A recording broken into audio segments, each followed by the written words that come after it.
জিবরাইল এসে বললেন, ইয়া রাসূলুল্লাহ, কেমন আছেন গো নবী? আব্দুল্লাহর গোলাম মুহাম্মদ। আমার নবী রুমাল দিয়া চোখ মুছে আর বলে, জিবরাইল রে,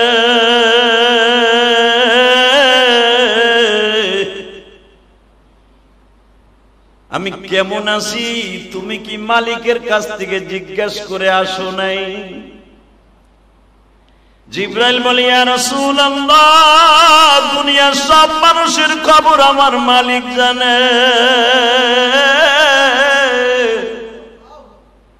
তারপরেও জিজ্ঞাসা করতে বলেছে আপনি কেমন আছেন? নবী আমার রুমাল দিয়া চোখ মুছে আর বলে, জিবরাইল রে, শারীরিক ভাবে একটু অসুস্থ আছি, কিন্তু মানসিক ভাবে সবচাইতে বেশি অসুস্থ আছি। আমার এতিম উম্মতের রাইখে দুনিয়ার দিকে যাইতেছি। এত টেনশন করতাম না। এই যে এখানে যারা আছেন বাবা, মিরপুর 1 নাম্বার 10 নাম্বার যেখান থেকে ইটা কিনিয়া, খোলামোড়ার থেকে ইটা কিনিয়া, গাবতলির থেকে ইটা কিনিয়া এত সুন্দর বিল্ডিং করছেন, যেদিন আজরাইল আপনার সাথে দেখা দিবে গো বাবা, দুনিয়ার কোন মানুষ ওই বিল্ডিং ছেড়ে যেতে চায় না। ছোট্ট ছেলেটার কথা মনে পড়িয়া যায়, বিবির কথা মনে পড়িয়া যায় গো, ছোট্ট নাতিটার কথা মনে পড়িয়া যায়। আজরাইল পাশে বসিয়া বারবার বলে, দুনিয়ার মালিক, তোমার যেই বান্দার পাশে আমি জানটা নিবার জন্য আসছি, উনি তো বর্তমানে আপনার টেনশন করে না, উনি টেনশন করে ওনার ছেলের টেনশন। ওনার ছেলেটারে এখনো লন্ডন পাঠাইতে পারে নাই, ওনার মেয়েটাকে এখনো সেটেল করতে পারে নাই, ওনার নাতিটারে এখনো পর্যন্ত ইংলিশ মিডিয়ামে ভর্তি করাইতে পারে নাই। বিভিন্ন টেনশনে উনি নিমজ্জিত। মালিক তোমার মৃত্যুর চিন্তা একবারও করে না। ও বাজান, শয়তান বারবার আপনার সামনে দাঁড়ায় বলে, আব্দুল্লাহ, নাতিটার কথা মনে আসেনি? বিশ্ব নবী বলে, মৃত্যুর সময় যদি একমাত্র আমার মালিকের ভয় অন্তরে থাকে, ওই লোকটা দুনিয়ার আর কোনো টেনশন থাকবে না। একমাত্র মালিককে পাইবার টেনশন তার অন্তরটা ভরপুর থাকবে। পৃথিবীতে একজন মানুষ তার নিজের টেনশন করে নাই, ছেলে মেয়ের টেনশন করে নাই বাবা। একজন মাত্র মানুষ আল্লাহ দুনিয়ায় প্রেরণ করেছিলেন, ওই মানুষটা মৃত্যুর আগ পর্যন্ত শুধু উম্মতের টেনশনই করেছেন। আমার নবী আর মাত্র একদিন বাঁচবে। জিবরাইলকে বারবার বলে, জিবরাইল রে, তুমি যদি মালিকের কাছ থেকে একটু কনফার্ম হইতা, কারণ আমি নবী ইন্তেকালের পরে দুনিয়া আর কোন নবী আসবে না। আদম নবী চলে গেছে, শীষ নবী দুনিয়া আসছে, শীষ নবী চলে গেছে, ইদ্রিস নবী দুনিয়া আসছে, ইদ্রিস নবী চলে গেছে, নূহ নবী দুনিয়া আসছে, নূহ নবী চলে গেছে, শুআয়ব নবী দুনিয়া আসছে, শুআয়ব নবী চলে গেছে, মুসা নবী আসছে, মুসা নবী গেছে, হারুন নবী ছিল দুনিয়ায়, লূত নবী ছিল, ইব্রাহিম নবী ছিল। এক এক নবী আসছে আর এক একজন প্রেক্ষাপট তৈরি হয়েছে। আশা ছিল আমার পর আর একজন নবী আসবে, কিন্তু আমি যে চলিয়া যাব, আমার উম্মতরা কার কাছে রেখে যাব? জিবরাইল বারবার বলে, নবী, এই দায়িত্ব আমার না। আপনি পার্লামেন্ট উপস্থাপন করছেন, উম্মতরে কার কাছে রেখে যাবেন? জান গো নবী যান, আমি আল্লাহর সাথে টেলিফোনে কথা বলি। বুখারীতে যেইভাবে আসছে সেইভাবেই বলছে। আব্দুল্লাহ ইবনে মাসউদ বলেন, আমরা একজন সাহাবী বিশ্বনবীর সাথে দেখা করতে যাইতেছিলাম। বিশ্বনবী বললেন, এখন আর কেউ আমার রুমের মধ্যে ঢুকবে না। আমি আমার উম্মতকে আল্লাহর কাছে সাবমিট করছি, দেখি না আমার উম্মতের ফয়সালা উপর থেকে কি হয়ে গেল। বিশ্বনবীর জানা আছে দোয়া কবুল হওয়ার জন্য কয়েকজনের দোয়া দরকার। আল্লাহু আকবার বলেন। জান্নাতের সভাপতি বিশ্বনবী জানে, আমার আল্লাহ দুনিয়ায় দুইজনকে বানিয়েছে। কয়জন? আল হাসান ওয়াল হুসাইন সাইয়্যিদা শাবাব আহলিল জান্নাহ। বিশ্বনবী বলেন, আমার আল্লাহ গ্যারান্টি দিয়েছেন জান্নাতের সভাপতি হাসান হুসাইন। বাজানরে আমার বিশ্বনবী যখনই জিবরাইল ঘোষণা দিয়ে দিলেন এটা জান্নাতের টুকরা, সর্বপ্রথম জান্নাতের টুকরা ঘোষণা হওয়ার সঙ্গে সঙ্গে আহলে বায়াতদেরকে বিশ্বনবী ডাকলেন, একই চাদরের ভিতরে নিলেন। এখানে দাঁড়ায় উস্তনে তওবা নামে একটা খুঁটি আছে, রিয়াজুল জান্নাত ভিতরে 8টা খুঁটি আছে, 8টা পিলার আছে। এই 8টা পিলারের প্রত্যেকটা পিলারের করে বিশ্বনবী বসে আলীকে বুকের মধ্যে নিয়ে বললেন, আলী রে, মদিনার প্রত্যেকটা বাড়ি বাড়ি বলে দে রে আলী,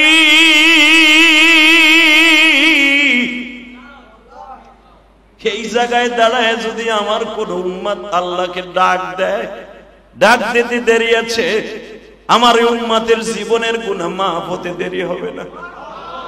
হাসান বলে, না না ভাই, যদি দুজনকে ভালোবাসো তাহলে একটা কথা বলো গো না, না, এই পৃথিবীতে সবচেয়ে দামি কি জিনিস? আমার বিশ্বনবী বললেন, এই পৃথিবীতে সবচেয়ে দামি জিনিস হলো নেক আমল। কি জিনিস? আরো জোরে কোন? পৃথিবীতে সবচেয়ে দামি হলো নেক আমল। বিশ্বনবী বলে ফেললেন, হাসান দেখ, আমার উম্মত যখন একটা নেক আমল করে, আমার আল্লাহ বেগয়রে হিসাব সওয়াব দান করে।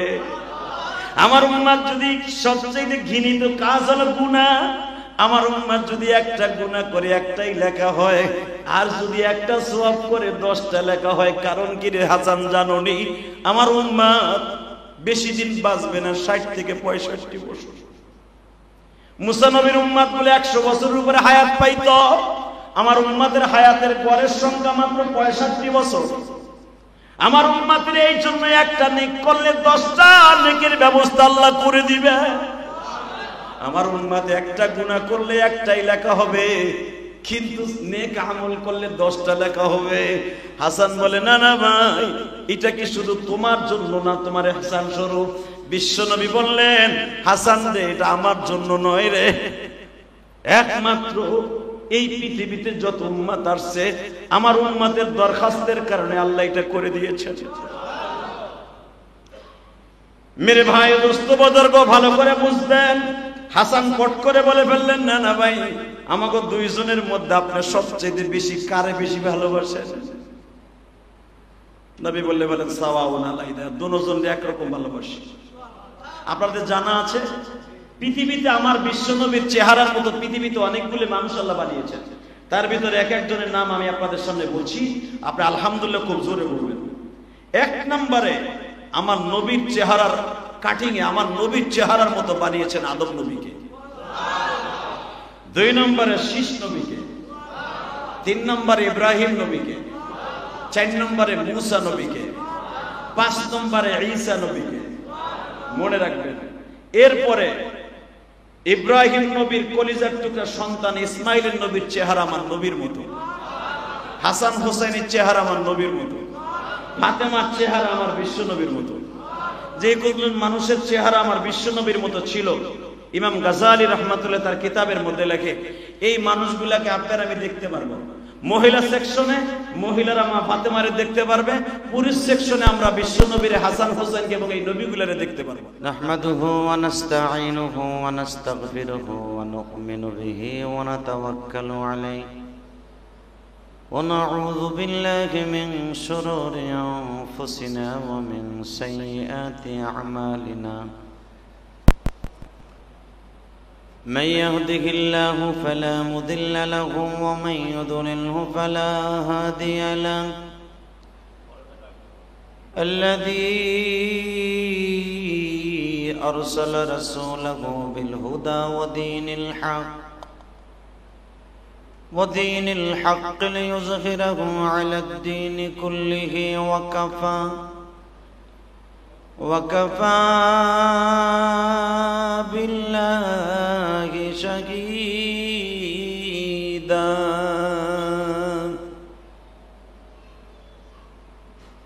أما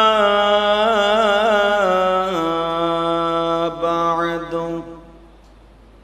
فقد قال الله تبارك وتعالى: فأعوذ بالله من الشيطان الرجيم. بسم الله الرحمن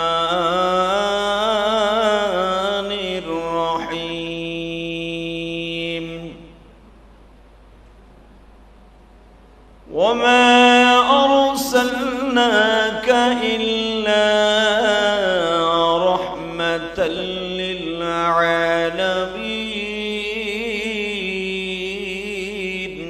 إله إلا الله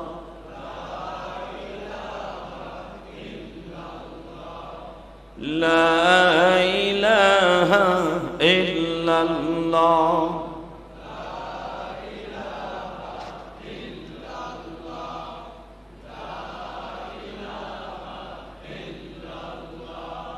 لا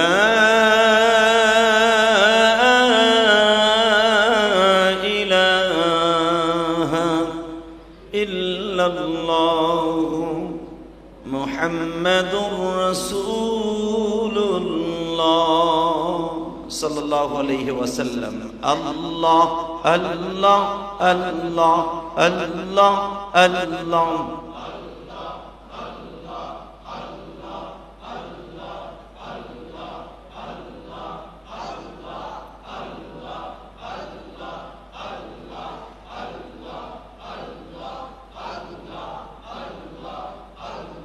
لا إله إلا الله محمد رسول الله সমস্ত প্রশংসার মালিককে ওই আল্লাহর প্রশংসা সকলে বলে আলহামদুলিল্লাহ। প্রশংসা তারাই করতে পারে যারা আল্লাহর কাছে কবুলিয়ত অর্জন করেছে। প্রশংসা তারাই করতে পারে যাদের সেজদা, যাদের ইবাদত আল্লাহর কাছে কবুল হয়েছে। এই মিরপুরে এখনো পর্যন্ত অনেক মানুষ আছে বাসায় বসে কল্পনা করতেছে, যাই যাচ্ছি যাব, জামাটা বের করো, আলমারিটা খুলো, জামাটা ইস্ত্রি করা আছে কিনা, দারোয়ানরে ডাক দাও, জামাটা ইস্ত্রি করে নিয়ে আসো, লন্ড্রির কাছ থেকে নিয়ে আসো। কিন্তু দেখা যাবে আসবে মসজিদে ঠিকই, এমন একটা টাইমে আসবে যেই টাইমে তার কপালে কোরআন ও হাদিসের দুটো আলোচনা শোনার মতো তৌফিক আর হবে না। কথা ঠিক না? আপনি ঠিক বললেও ঠিক, না বললেও ঠিক। মাজলিসু ফিকহাতিন খায়রুম মিন ইবাদাতি 60 সানাতা।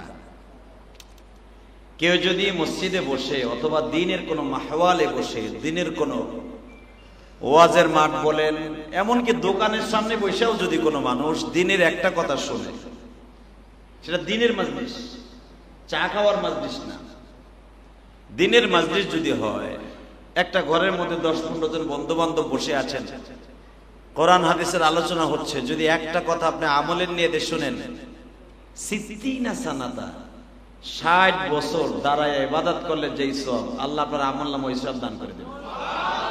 আসলে সওয়াব আমাদের কাছে কোনো ব্যাপারই না।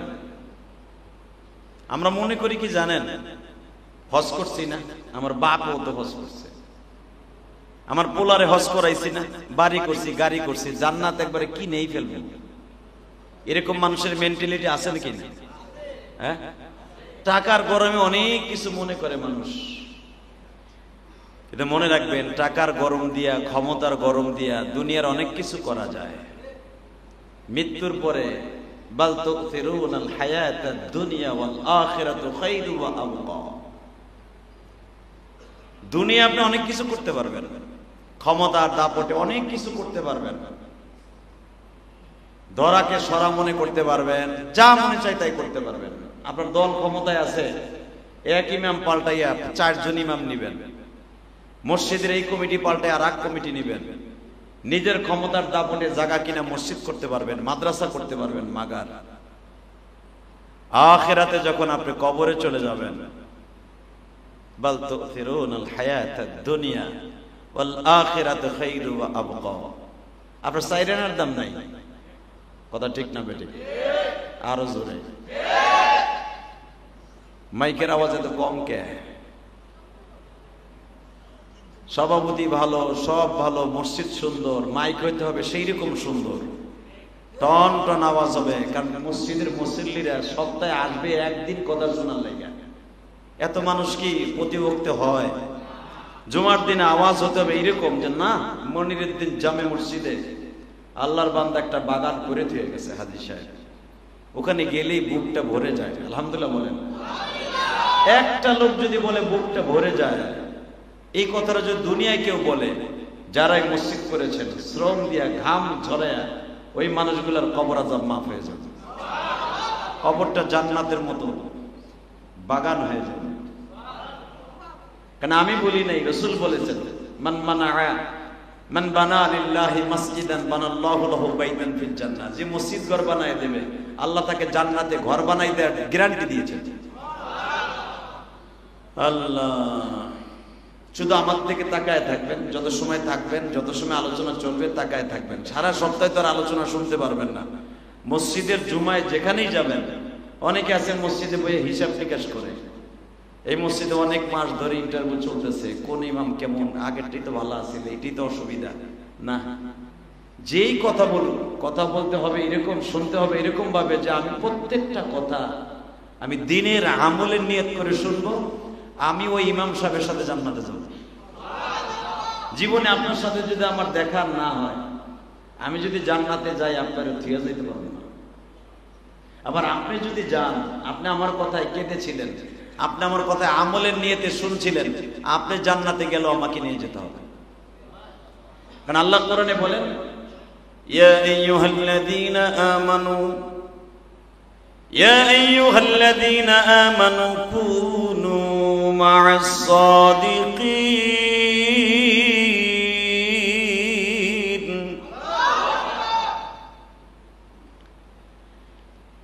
হে ঈমানদারেরা, যারা ঈমান এনেছো। কথাটা কে বলতেছে? আমি বলেছি। ইয়া আইয়ুহাল্লাযীনা আমানু, যারা ঈমান এনেছো, এক আল্লাহ বলে বিশ্বাস করেছো, কুনু মা'আস সাদিকিন, ভালো লোকের সাথে থাকবেন। গাঞ্জাখোরের সাথে থাকবেন, 10 দিন চলার পরে আপনার পোটলাটা ঠিকই ধরাই দেবে। কথা বলেন না কেন? সুদখোরের সাথে চলবেন, 10 দিন পরে দেখবেন হুজুরা তো কইবই, সুদ খাইলে মার সাথে জেনা করার গুনাহ। কি কইছি? এটাও টাকা, ওটাও টাকা। সুদখোরের লাগে চলবেন, 2 মাস পরে সুদের ব্যবসা আপনিও ধরবেন। হালাকি যে ব্যক্তি 1 টাকা সুদ খায়, সে তার নিজের মায়ের সাথে জেনা করার গুনাহ হয়। না খায় মরবেন, খয়রাত করে খেয়ে মরবেন, রিকশা চালায় খেয়ে মরবেন, দরকার হয় ভিক্ষা করে খাবেন, 1 টাকার সুদ খাবেন না। আপনি জানেন না সুদের গুনাহ কত মারাত্মক গুনাহ। যে ব্যক্তিকে 1 টাকা সুদ খায়, জনম দুঃখিনী মায়ের সাথে জেনা করার গুনাহ হয়। আপনার কোনো ইবাদত আসমানে যাবে না। আপনি যতবার হজ করেন না কেন, যতবার উমরা করেন, আসমানে যাবে না আপনার ইবাদত। বিশ্বনবীর রওজায় সালাম দিবেন, বিশ্বনবী আপনার থেকে মুখটা সরিয়ে ফেলবে। সুবহানাল্লাহ, সুবহানাল্লাহ। বিশ্বনবী এত বড় কথা বললেন যে আমি ওর উম্মত, ও আমার উম্মত না, আমি ওর নবী না। যে ব্যক্তি সুদ খায়, হালাকে দেখবেন বাংলাদেশে অধিকাংশ মানুষ সুদের সাথে জড়িত, ঠিক না? যদি কোন কেমনে জড়িত আমি দেখাই দিই। আপনি ব্যাংকে টাকা রাখছেন, ব্যাংকে টাকা, আপনি ব্যাংকের টাকা আপনি ইন্টারেস্ট নিচ্ছেন না। যদি আপনার ফর্মে লেখা থাকে নো ইন্টারেস্ট, আপনার গুনাহ হবে না। কিন্তু যদি আপনি নো ইন্টারেস্ট না লেখা থাকে, নো ইন্টারেস্ট, আপনার অটো কিন্তু জমা হচ্ছে আপনার টাকা ব্যাংকে, আপনি সুদ খাচ্ছেন, আপনার জন্য জাহান্নাম ওয়াজিব হয়ে যাবে।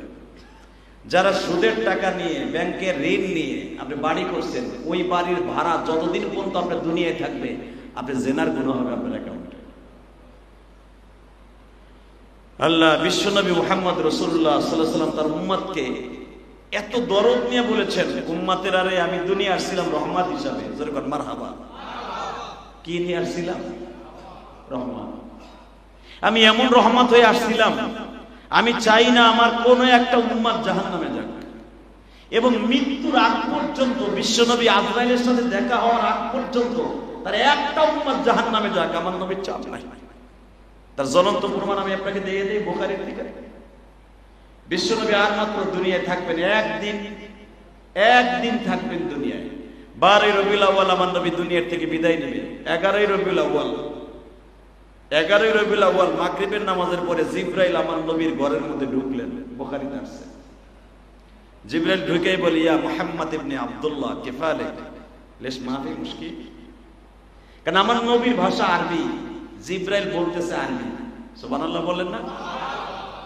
এখন যদি কোন জিবরাইল যদি বাংলাদেশে এই মসজিদ ইমাম সাহেবের কাছে আসে, যে মসজিদের সভাপতির কাছে, মুতাওয়াল্লির কাছে আসলো, সে তো আর আরবি বুঝবে না, হে হয়তো ইংলিশ বুঝবে না, বাংলা বুঝবে। জিবরাইল কার সাথে কথা বলবে? জিবরাইল পৃথিবীর সব ভাষা জানে আমার আল্লাহর মতো। আপনার সাথে মৃত্যুর সময় আপনি যেই দেশের, ওই দেশের ভাষায় কথা বলবে, কিন্তু মৃত্যুর পরে আপনার ভাষা আর আপনার দেশের থাকবে না, দুনিয়ার সব মানুষের ভাষা হয়ে যাবে আরবি ভাষা। জিবরাইল এসে বললেন, ইয়া রাসূলুল্লাহ, কেমন আছেন গো নবী? আব্দুল্লাহর গোলাম মুহাম্মদ। আমার নবী রুমাল দিয়া চোখ মুছে আর বলে, জিবরাইল রে,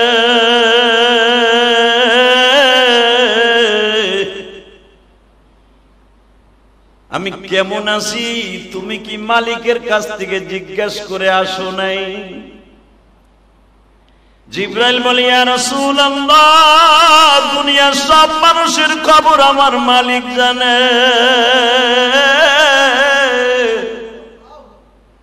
তারপরেও জিজ্ঞাসা করতে বলেছে আপনি কেমন আছেন? নবী আমার রুমাল দিয়া চোখ মুছে আর বলে, জিবরাইল রে, শারীরিক ভাবে একটু অসুস্থ আছি, কিন্তু মানসিক ভাবে সবচাইতে বেশি অসুস্থ আছি। আমার এতিম উম্মতের রাইখে দুনিয়ার দিকে যাইতেছি। এত টেনশন করতাম না। এই যে এখানে যারা আছেন বাবা,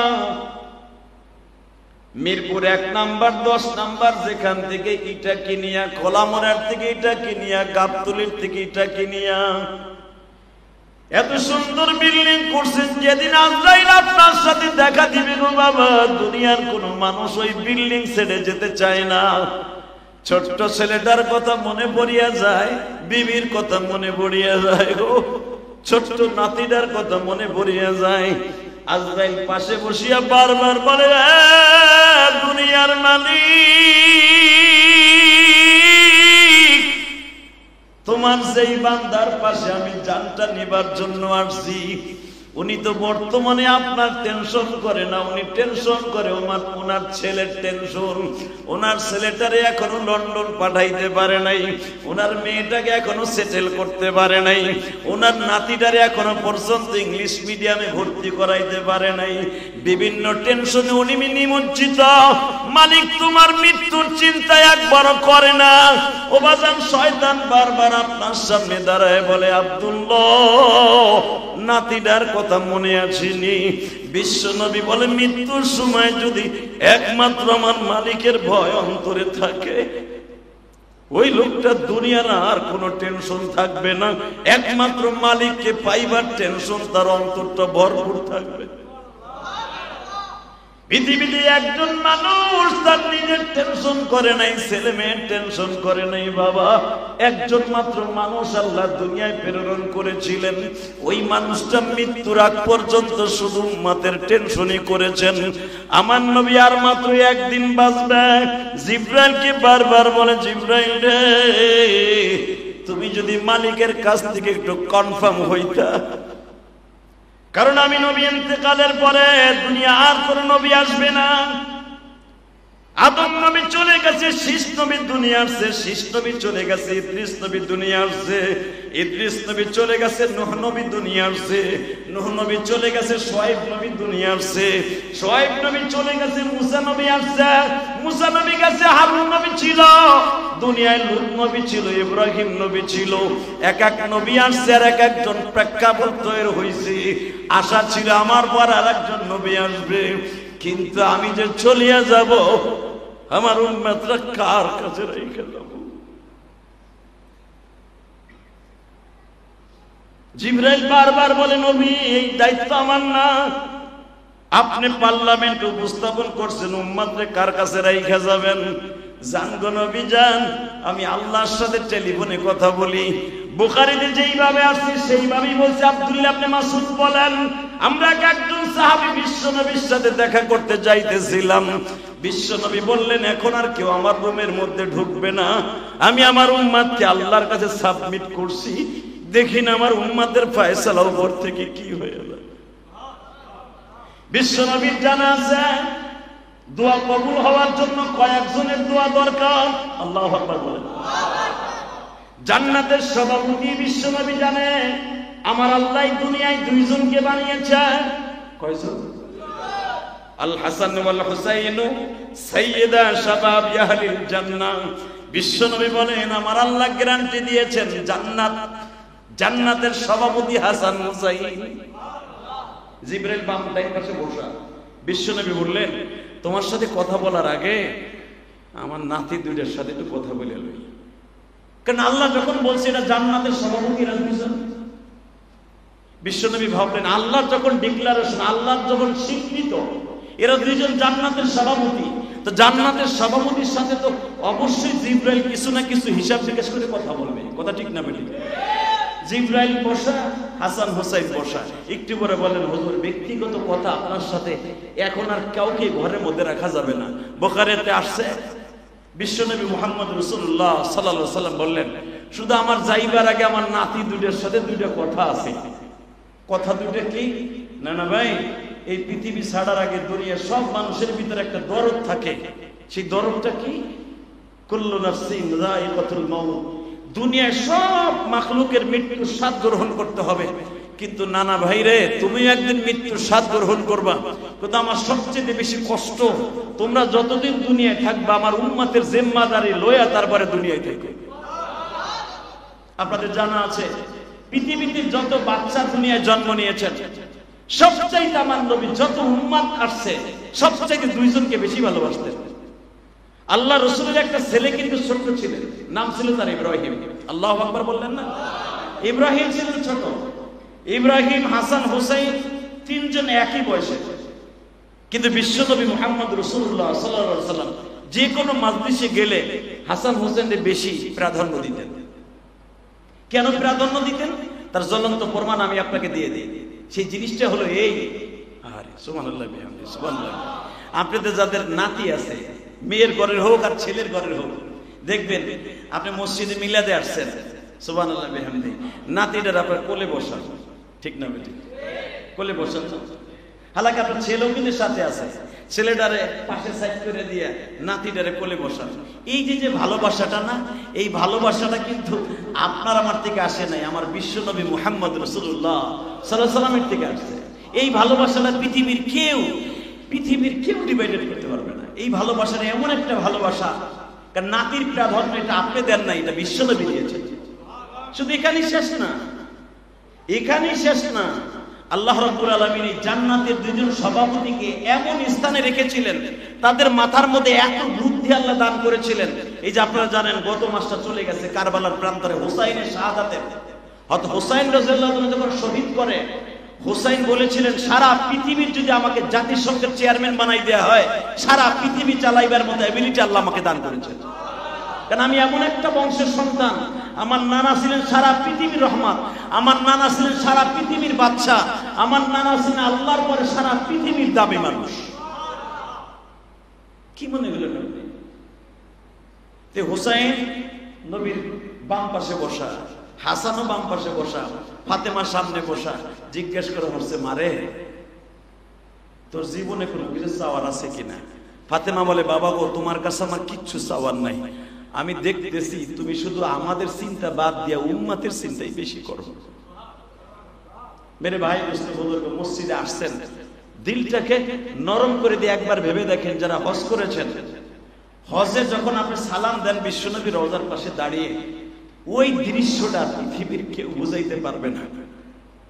যে রাসূলের রওজা যখন সালাম দেওয়া হয়, অন্তরটা পরিস্থিতিটা কি হয় পৃথিবীর কেউ জানতে না।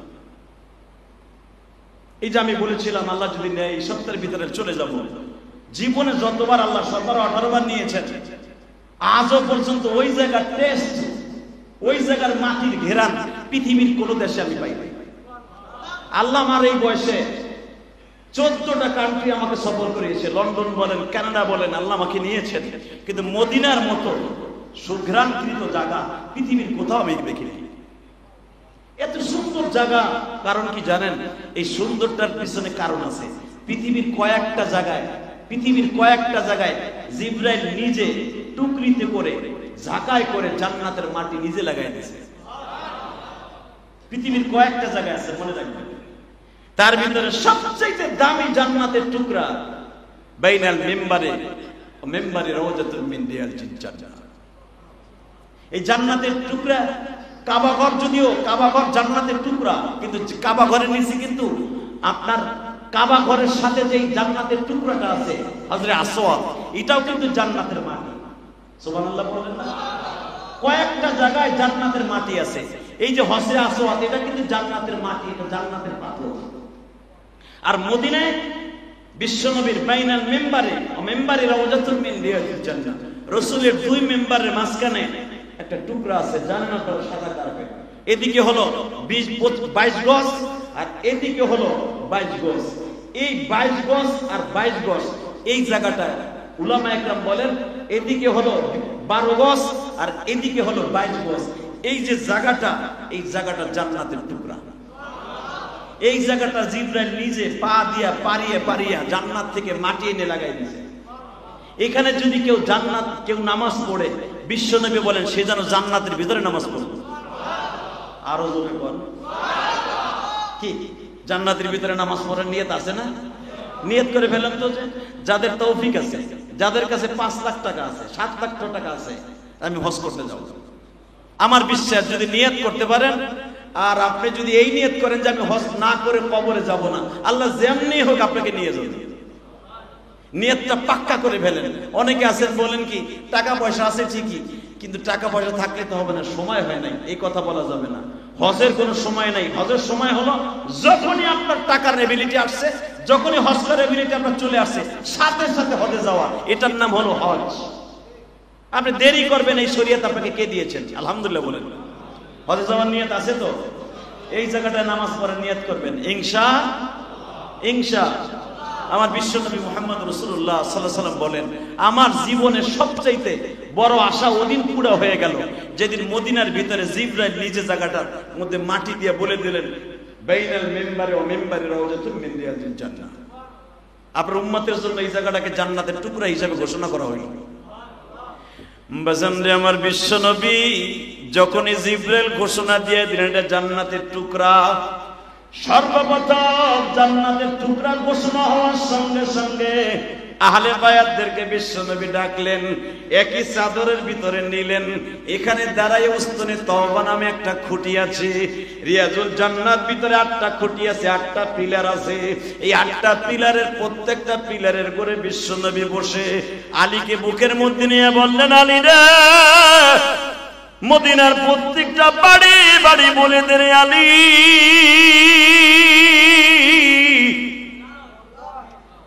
এই জায়গায় দাঁড়ায় যদি আমার কোন উম্মত আল্লাহকে ডাক দেয়, ডাক দিতে দেরি আছে, আমার এই উম্মতের জীবনের গুনাহ মাফ হতে দেরি হবে না। আল্লাহ পাক আপনাকে জীবনে একবার হলো যাওয়ার তৌফিক দান করুন। এই যে উস্তুনে হান্না, উস্তুনে আবিলা বাবা, উস্তুনে সারি, উস্তুনে জায়েদ, উস্তুনে আয়েশা, এই যে 8টা খুঁটি যে রিয়াজুল জান্নাহর ভিতরে, এর ভিতরে সবচেয়ে দামি খুঁটিটার নাম হলো উস্তুনে হান্না। যেরকম মারহাবা, এই উস্তুনে হান্না বিশ্বনবীর মেম্বারের নিচেই সেই খুঁটিটা, সেই হাতের লাঠিটা, সেই আসাটা, যেটা বিশ্বনবী নিজের হাতে এরকম কাফন পরে নিজের হাতে দাফন করে দিয়েছিলেন। তার জীবনের সবচেয়ে বড় সফলতা ওই কাষ্ঠটা, মরা কাষ্ঠটা, যেই কাষ্ঠটা বিশ্বনবীর সাথে দোস্তি করেছিলেন। ওখানে দাঁড়ায় যদি কেউ নামাজ পড়ে, আপনারা তো অনেকে নামাজ পড়েছেন, আল্লাহ সুবহানাহু ওয়া তাআলা তাকে মাফ করে দিবেন। সে যা চাবে আল্লাহ তাই দেন। তার কারণ আছে তো, এখানে দাঁড়ায় আমার বিশ্বনবী ইমামতি করতেন।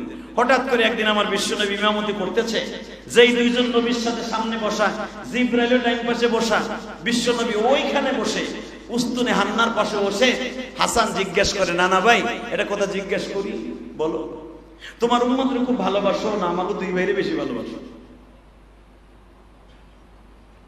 আবার নবী সবই তো জানেন।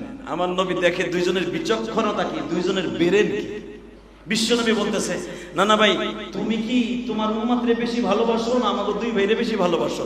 নবী বলে ফেললেন, সাওয়াউন আলাইনা। সুবহানাল্লাহ বলেন না? ও আরবি বলছে বিজে বোঝেন নাই। সাওয়াউন আলাইনা, দোনো জনরা আমি ভালোবাসি। হাসান বলে, না না ভাই, যদি দোনোজনকে ভালোবাসো তাহলে একটা কথা বলো গো না না, এই পৃথিবীতে সবচেয়ে দামি কি জিনিস? আমার বিশ্বনবী বললেন, এই পৃথিবীতে সবচেয়ে দামি জিনিস হলো নেক আমল। কি জিনিস?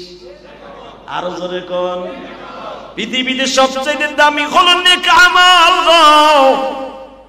বিশ্বনবী বলে ফেললেন, হাসান দেখ, আমার উম্মত যখন একটা নেক আমল করে আমার আল্লাহ বেগয়রে হিসাব সওয়াব দান করে।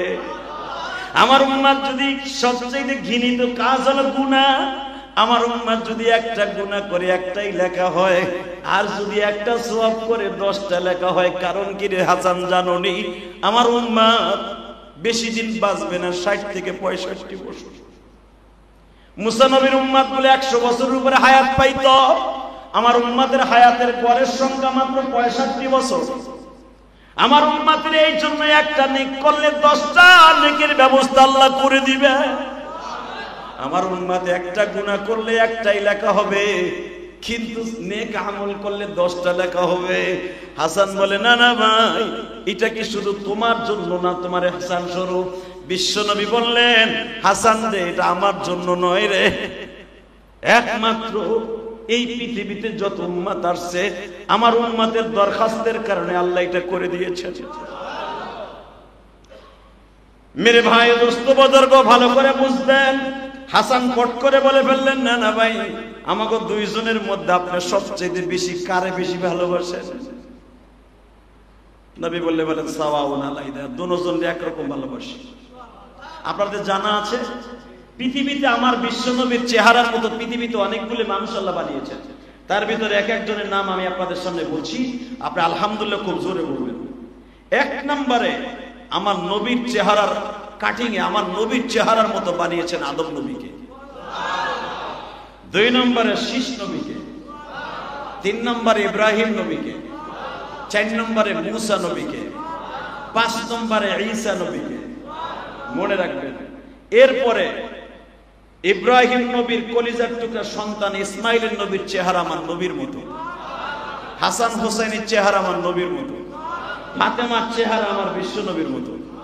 যে কোন মানুষের চেহারা আমার বিশ্ব নবীর মতো ছিল, ইমাম গাজালি রাহমাতুল্লাহ তার কিতাবের মধ্যে লেখে, এই মানুষগুলাকে আপনারা আমি দেখতে পারবো।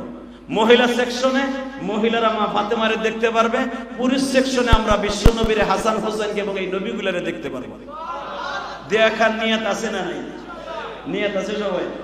আলহামদুলিল্লাহ বলেন তো। আল্লাহ আলহামদুলিল্লাহ গুলাকে আপনি কবুল করেন। এরা আপনার এই মানুষগুলাকে দেখার জন্যই আপনার প্রশংসা করেছে। ভালো করে বুঝবেন। আমার বিশ্বনবী মুহাম্মদ রাসূলুল্লাহ সাল্লাল্লাহু আলাইহি ওয়াসাল্লাম বললেন, হাসান তোকে দুইজনকে আমি কেমনে বলবো যে সাওয়াউন আলাইনা, দুইজনকে দুই রকম ভালোবাসি? কারণ দুজনের চেহারা, যদিও তোমরা দুইজন 11 মাসের ছোট বড়, লম্বার দিক দিয়েও একরকম, চেহারার দিক দিয়েও একরকম, তোমাদের আমি দুইজনকে কেমনে ডিভাইডেড করব? তোমরা দুজন আমার কাছে দামি। হাসান সাথে সাথে 11 মাসের ছোট্ট তো বলে ফেলছে, না না তোমার উম্মতরে খুব ভালোবাসো না? না না ভাই, আমার উম্মতরে আমি অনেক ভালোবাসি, আমি অনেক ভালোবাসি। তবে না না তোমার উম্মতরে ভালোবাসো, কিন্তু একটা কথা কইবা, তোমার উম্মত তোমার এত কষ্ট দিছে কে? আমারে কষ্ট দিছে তুমি কেমনে জানো? ও না না, পৃথিবীতে সবচেয়ে একটা সিস্টেম আছে, দারে কুতনির হাদিস আপনারা জানেন।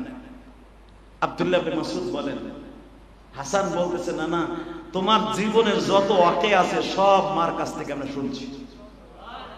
তুমি ইসলামের জন্য 3টা বছর বিনা অপরাধে জেল খাটছো, 3টা বছর গাছের পাতা চিবিয়ে চিবিয়ে খেয়েছো। আমার মা সহ্য করতে না পেরে বলতে বাধ্য হয়েছে, আব্বা তুমি বলে নবী, তাহলে আমাদের ফ্যামিলিতে তো কষ্ট কেন? মক্কার কোন মানুষ এই বাক্কা শহরে, তখন মক্কার নাম মক্কা না, মক্কার নাম ছিল বাক্কা। কি নাম?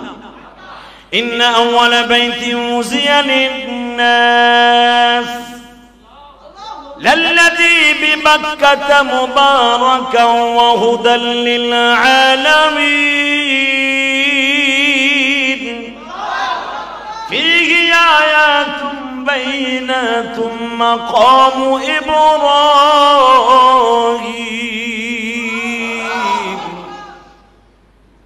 পৃথিবীতে সর্বপ্রথম ঘর বাক্কা শহরে অবস্থিত। এখানে কিন্তু আয়াতের মধ্যে মক্কা বলা হয় নাই, বাক্কা বলা হয়েছে। বাক্কা শহরে হেদায়েতের জন্য আল্লাহ পাক এই ঘরটাকে নির্মাণ করেছেন। আলহামদুলিল্লাহ বলেন। এই পৃথিবীর শ্রেষ্ঠত্ব দান, শ্রেষ্ঠত্ব নেয়ামত জান্নাতের দুইটা জায়গা মক্কা মদিনা। আলহামদুলিল্লাহ রাব্বিল আলামিন। মেরে ভাই দোস্ত বুজুর্গ, বিশ্বনবী যখন বললেন নানা ভাই তোমরা তোমার মায়ের কাছ থেকে কি শুনছো, আমি জানি আপনারা এখন দিলটা নরম করবেন, কারণ পরের মাসটা হলো রবিউল আউয়াল মাস। এই যে মাসটার পরের মাস আসতেছে, সফর মাসের পরে রবিউল আউয়াল মাস। আমার নবীর সিরাত সুরাত যদি কারো ভিতরে থাকে, এই মানুষটা কোনোদিন জাহান্নামে জ্বলবে না, কোনোদিনও জাহান্নামে যাবে না। এই যে দাড়িগুলা পেকে গেলে, দাড়িগুলা সুন্দর দাড়ি হলে বিশ্বনবীর গাড়িতে জান্নাতে যাবে। কেন যাবে? যখন দাড়িগুলা এক মুষ্টির উপরে হবে, যখন এই দাড়িগুলা সাদা হয়ে যাবে, বিশ্বনবী বলেন দাড়ি সাদা লয়ে যখন আমার উম্মত কবরে আসবে, আমি নবীর রওজার সাথে তার কবরের সাথে একটা যোগাযোগ হয়ে যাবে। মান কাতা লিহিয়াতি কাআন্নামা উনুকিহি। আমি বিশ্বনবীর কাছে দাড়িটা এতই দামি, কেউ যদি দাড়ি পাকা নিয়ে দুনিয়ার থেকে আসে, আমি নবী তাকে সুপারিশ না করলে আমি লজ্জা পাবো। মেরে ভাই দোস্ত বুজুর্গ, বিশ্বনবী বলতেছে পৃথিবীর সবচেয়ে দামি জায়গা যদি মদিনা হয়, আমি নবী মদিনায় ঘুমিয়েছি। মক্কা আমার বাবার দেশ, মদিনা আমার মায়ের দেশ। এই জায়গাগুলো যারা জীবনে একবার স্মরণ করব, এই জায়গাগুলোর কথা মনে করে একবার যারা আল্লাহকে স্মরণ করবে, আমি নবীর গাড়িতে জান্নাতে যাব। আমি জানি পৃথিবীতে যারা মুসলমান আছেন, জীবনে একবার হলো মক্কা মদিনা যাওয়ার নিয়ত আছে, আছে না নাই? নিয়ত আছে না? এই জন্যই তো বলছে এই দুইটা জায়গা পৃথিবীর শ্রেষ্ঠ জায়গা। নানা ভাই শুধু একটা কথা যদি বলতা কি, ও নানা ভাই, মায়ের মুখে শুনেছি দিনের দাওয়াতের জন্য মক্কার অলিতে গলিতে তোমার বিচরণ ছিল। দাওয়াত ও তাবলীগের কাজ তো আমরাও করি, আছে না নাই? দাওয়াতের কাজ আমাদের দেশে মসজিদে মসজিদ আছে না? কিন্তু ভালো করে বুঝে নেই দাওয়াত আর ওই দাওয়াতের মধ্যে কত ডিফারেন্স গো বাবা। এখন যদি বলেন দাওয়াতের কাজ যেটা মসজিদে হয় এটা কি নাজায়েজ? কোনোদিনও নয়। এটাও একটা দাওয়াত, এটা দাওয়াত ও তাবলীগের কাজ, এটাও দামি কাজ, উঁচা কাজ। বিশ্বনবী বললেন কি শুনেছো মায়ের কাছ থেকে? নানা ভাই, বেঈমান আবু জেহেল রে তুমি দাওয়াত দিয়েছিলে, বেঈমান তোমাকে স্টেট বলে দিয়েছিল। তুমি যখন বলছো কুলু লা ইলাহা ইল্লাল্লাহ তুফলিহুন, ইয়া উম্মি কুলু লা ইলাহা ইল্লাল্লাহ তুফলিহুন, ও চাচা পড়েন লা ইলাহা ইল্লাল্লাহ তুফলিহুন, আল্লাহ মাফ করে দিবেন। মুহাম্মদ বলা লাগবে না, আপনি বলেন শুধু লা ইলাহা মুহাম্মাদুর, আপনার বলতে হবে মুহাম্মদ রাসূলুল্লাহ। আপনার যদি সামাজিক বৈষম্য হয়, আপনার যদি প্যাস্টিজে বাজে যে মুহাম্মদ বাতিজা ওর নাম নিব কি জন্য? জান জান, আমি বৈষম্যতার কারণে আমার মুহাম্মদ বলতে হবে না, আপনি শুধু একবার বলেন লা ইলাহা তুফলিহুন, মাফ করে দিব। এমনকি গলায় গামছা দিয়া আপনাকে লয়ে জান্নাতে যাবেন।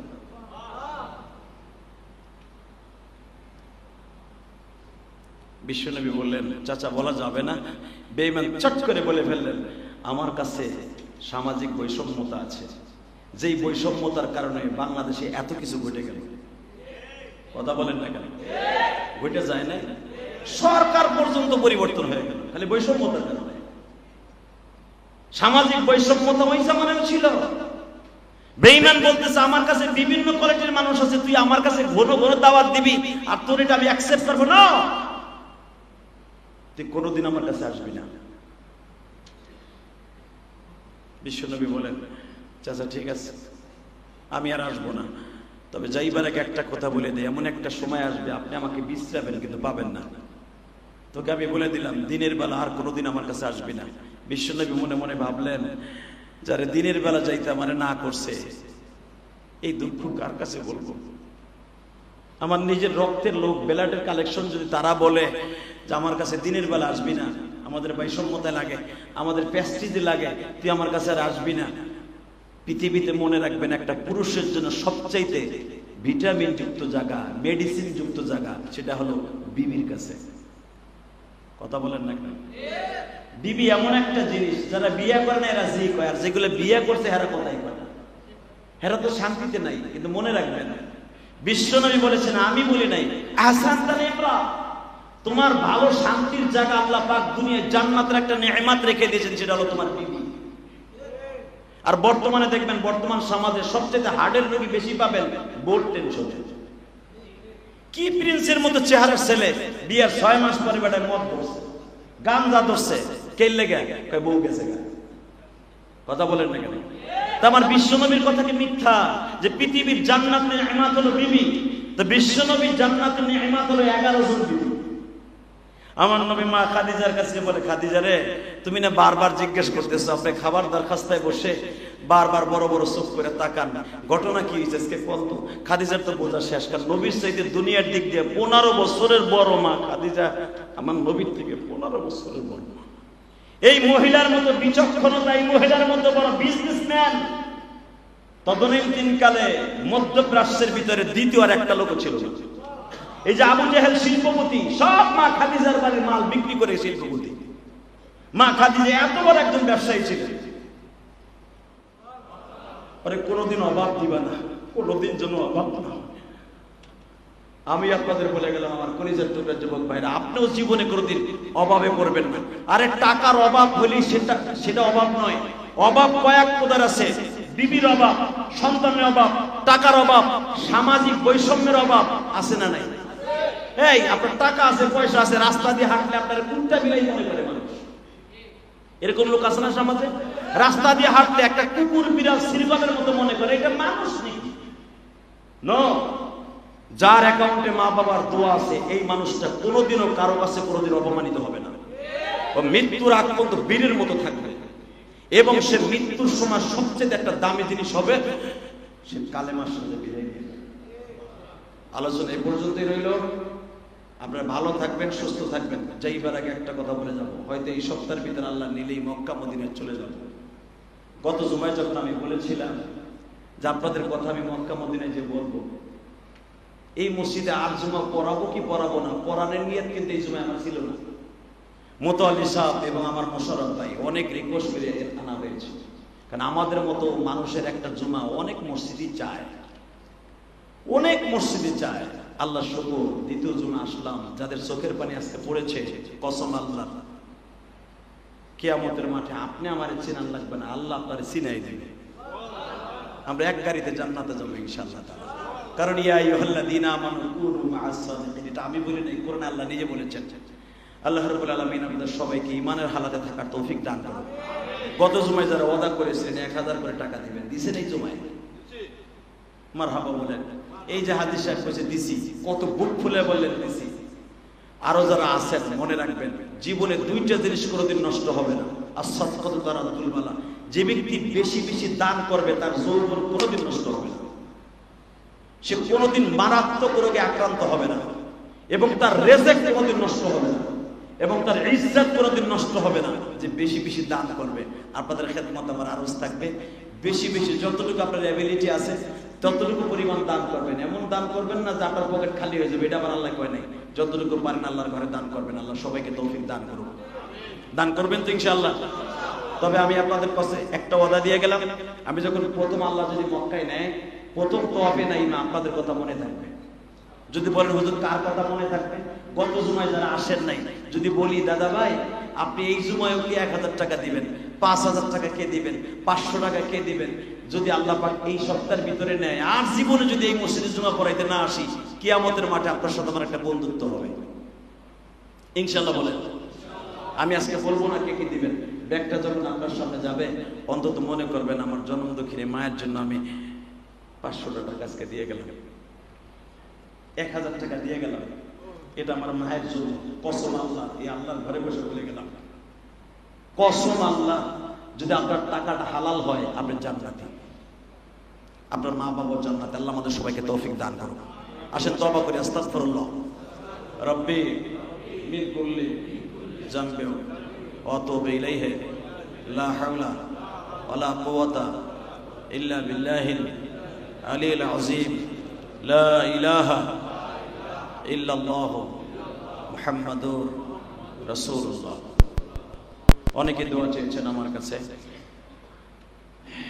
আসলে এই মসজিদের নিয়ম তো আমার জানা নাই পড়াইলামই 2 জুমা তবে অনেকে দোয়া চেয়েছে রাসূলের সুন্নাত হলো নসিহতের পরে দোয়া করতে হয় তাই করি আপনারা রাগ করেন না কারণ নামাজের পরে আবার দেখছেন আমি দোয়া লম্বা করি না যেই লম্বা করার দরকার এখনই করি তো আল্লাহ রাব্বুল আলামিন যে কারণ সৌদি আরবে খুতবার ভিতরে খুতবার পরে কিন্তু দোয়া করা হয় আপনি ঠিক পান কিনা জানেন না সৌদি আরবে কিন্তু প্রায় 20 মিনিটের মতো দোয়া হয় খুতবার ভিতরেই দাঁড়ায় দাঁড়ায় দোয়া হয় মক্কা মদিনায় এটা আমরা তো বাংলায় করি এইজন্য সবাই সবার জন্য দোয়া করেন আমার জন্য দোয়া করেন অনেক মানুষ দোয়া চেয়েছে বিশেষ করে মসজিদ মাদ্রাসা কমপ্লেক্স যারা করেছেন যারা জায়গা দিয়েছেন তাদের জন্য দোয়া করেন এবং খাস করে এখানে যারা আছেন আপনারা এই মসজিদে দান করেছেন তাদের দানগুলোকে আল্লাহ কবুল করেন আল্লাহর এক বান্দা আমার মসজিদে টাকা দিয়ে দোয়া চেয়েছেন আমার মসজিদের দোতলার কাজ টাইলসের কাজ চলতেছে দোয়া করবেন অনেক মানুষ আমার মসজিদে দোয়া চায় বিশেষ করে যারা প্রবাসী এরা দেয় মরহুম কি লাগছে সুরজ মেয়ার না রুহের মাগফিরাতের জন্য মুসল্লিদের দোয়া প্রার্থী দোয়া চেয়েছেন মোহাম্মদ তালাম নাকি নালাম তার ছেলে তালাম আল্লাহ কবুল করেন এবং প্রবাসী মোহাম্মদ রাজীব দোয়া প্রার্থী আসলে প্রতি জুমাই প্রবাসী ভাইরা বেশি ওয়াজ আমার বেশি শুনে প্রবাসীরা প্রবাসী ভাইদেরকে আল্লাহ ভালো রাখেন সুস্থ রাখেন প্রবাসীদের রেমিটেন্সে আমার এই বাংলা মা আল্লাহ সুস্থ রেখেছে অতএব প্রবাসীদের জন্য দোয়া করার দরকার বেশি বেশি খবরদার প্রবাসীদের জন্য দোয়া করবেন আল্লাহুম্মা আমিন ربنا ظلمنا أنفسنا وإن لم تغفر لنا وترحمنا لنكونن من الخاسرين ربنا فاغفر لنا ذنوبنا وكفر عنا سيئاتنا وتوفنا مع الأبرار ربنا آتنا في الدنيا حسنة وفي الآخرة حسنة وقنا عذاب النار নিজের হাতে বান্দা তুমি বানায়া কেমনে দিবা জাহান্নামে ফেলায়া তুমি যদি মাপ নাই করবা মোদেরকে কেন তুমি বসায়া রাখছো মসজিদ মালিক রে তুমি তাকে দেখো কত মানুষ হাঁটুতে ব্যথা হাড়ে ব্যথা কত মানুষ স্ট্রোকের রোগী ডায়াবেটিসের রোগী তথাপি তোমার পাগলগুলি তোমার মসজিদে আসিয়া সেজদা দেয় তোমারে ভুলে নাই জুমার দিনটা আসছে প্রিপারেশন নিয়ে আগে আগে মসজিদে চলে আসে যারা আমার সাথে ভিক্ষুকের মতো হাত দুইটা তুলছে জানি না কার যেন জনম দুঃখিনী মা নেই মায়ের মতো দরদি এই জগতে নাই গো মা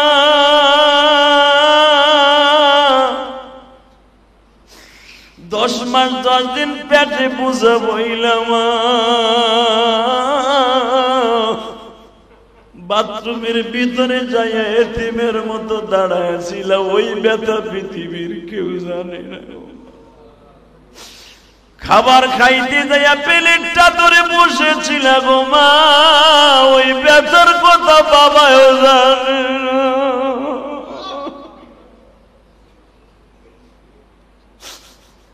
আমরা এমনই মুসল্লিরা গরিবের ঘরে জন্ম নিয়েছি আমি ইলিয়াসুর রহমান জিহাদিও তো গরিবের ঘরে জন্ম নিয়েছি গো বাবারে বলে দিতাম বাবা গো সবাই কমলা খায় আমাদের কি খাওয়াইবে না কাঁঠাল খায় আপেল খায় তুমি কি খাওয়াইবে না বাবাই হাঁটে যাইয়া সিরা গামছা দিয়া চোখ মুছছিল আর ভেবেছিল পরীক্ষার খাতা কিনে দিতে পারি না, কমলা আপেল কি দিয়ে কিনে দিব।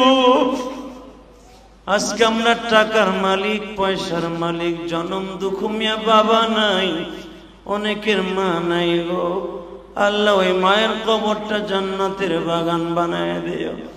এই যে আমার দাড়ি বাগা বাজানগুলি জুমার মসজিদে এসে ফেল ফেল করে ছোট বাচ্চার মতো বয়ে বয়ে কান্দে, যুবক ভাইরা কান্দে, মনে মনে ভাবে যে হাজি ভাই আজকে টাকার মালিক কিন্তু বাবার মালিক আর নাই। বাবা কবরের মাটির সাথে মিশিয়ে গেছে। এই মসজিদের জায়গা দিয়ে হাজি মনিরউদ্দিন সাহেব কত কষ্টের জায়গা দিয়ে কবরে চলে গেছে। ছেলে মেয়েদেরকে নাতি পুতারে রাইখে গেছে, কবরে ইয়াতীম হয়ে পড়ে গেছে। মালিক তার কবরটা জান্নাতের বাগান বানায় দিও।